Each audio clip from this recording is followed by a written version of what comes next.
In het kader van het feit dat jij bijna Fries bent. Dit is Kermit. Oh nee, Frits, de kikker. Die gaat de wereld door. Dus ik ga hem nou aan Harm Dome. En die gaat net met mij naar de Filipijnen. En die houdt dan de volgende Fries.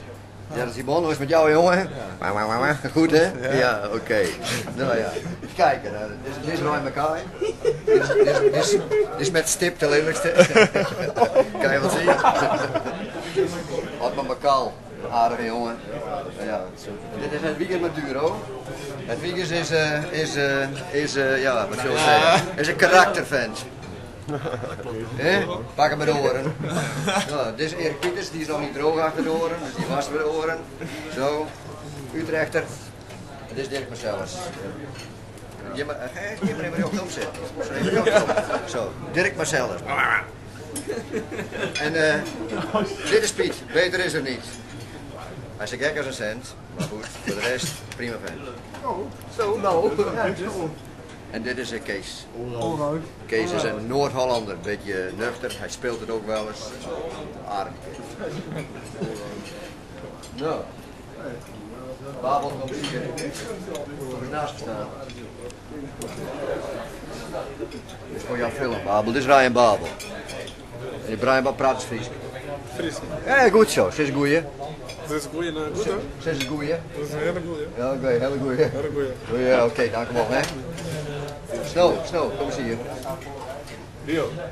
Dit is Yvette de Snow. Yvette, dit is Frits. Frits. Frits gaat de wereld over. Geef Frits in zijn hand. Dat is Frits. Frits is een Fries. En die gaat de wereld over. Shit, die is hier. Praat maar Fries.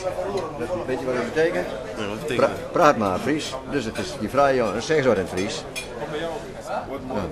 Goeiemorgen. Goeiemorgen. Heid en mem. Heid en mem. Heid en mem, wat is dat? Nee, heid en mem. En wat is dat? Vader en moeder.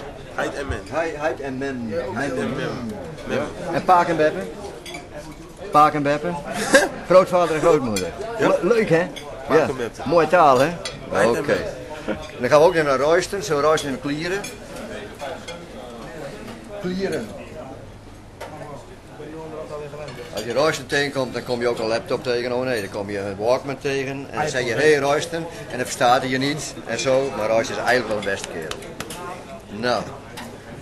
Kenneth is de keeper. Dus Kenneth, de achterkant van Kenneth. Oh nee, de voorkant van Kenneth. Dat is het mooiste.